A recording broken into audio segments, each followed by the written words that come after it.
Thank you very much for your very informative and laborious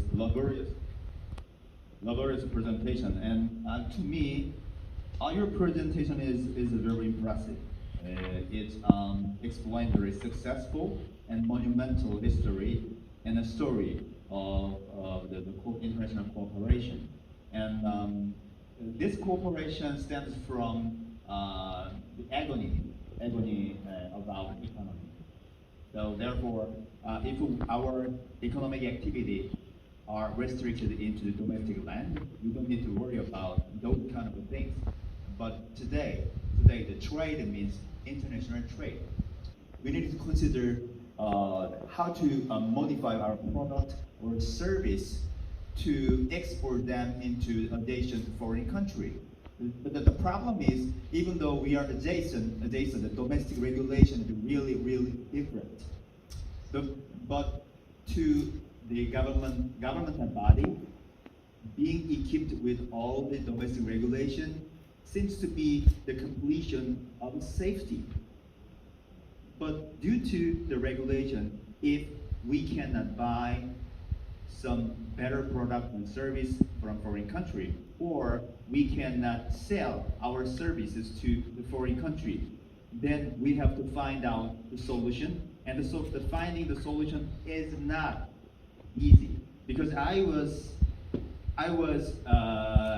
in the middle of the big negotiation for trade. For example, free trade agreement between Korea and United States and Korea and European Union. Every moment was painful. Of course, all of the countries are pursuing the same goal, mutual benefits. The problem is there is big differences in domestic regulations. This presentation deals with the difference in infrastructural management. It can be applied to many other things. For example, road transportation, right? And the country A is very big, very wide, and because of their fast road transportation, their safety problem is passenger fatality. However, country B, the problem is the pedestrian fatality. Because the country B is very small and there are many buildings, and it's a kind of a mixture of like a network of roads, very small roads, like the vessels, like veins, small road, and many kind of buildings. In this case, the safety standard for motor vehicle should be different. For example, the country A's motor vehicle should have very strong body, because strong body can protect the passengers when big collision. The problem happens in country B. The motor vehicle in country B should have more soft, less rough, not rigid body, because that soft body can protect pedestrian when collision against the pedestrian. Now, but the problem is country really wants to export their vehicle into the country B. Then from this point there will be negotiation. Okay. Let me give you some alternatives. How about lower the speed limit in country B? If you lower the speed limit by 10 kilometers per hour, it can reduce more than 50% of damage, physical damage, when pedestrian accident. Then the headquarters for the negotiation sent a message to our ministry.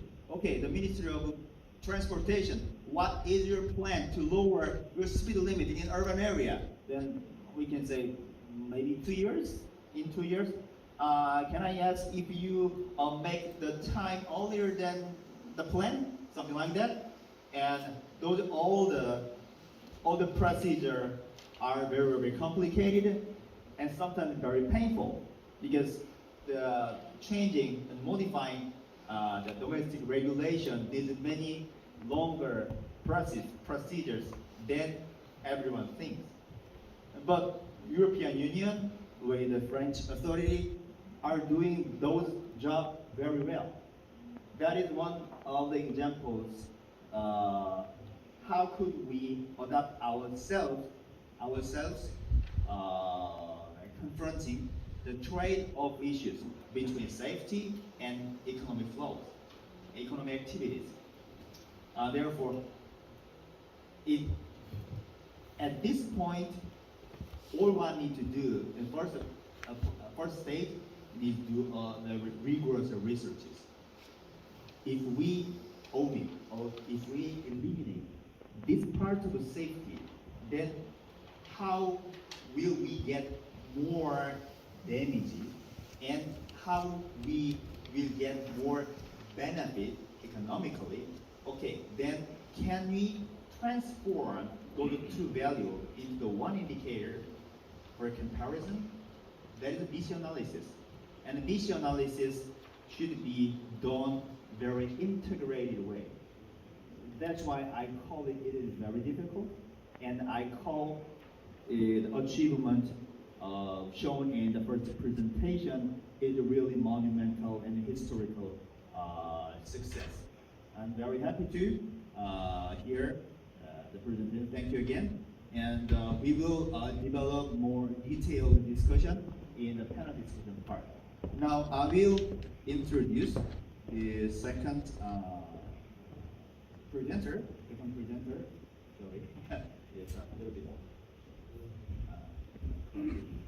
Second presenter is Dr. Shin Dok-ho, department leader from the Korea Railroad Research Institute. His title is Technical Standards of Domestic Rail Car Parts, Advancements of the Standards and International Cooperation Plan. Please give him a big applause and please take the floor, Dr. Jin.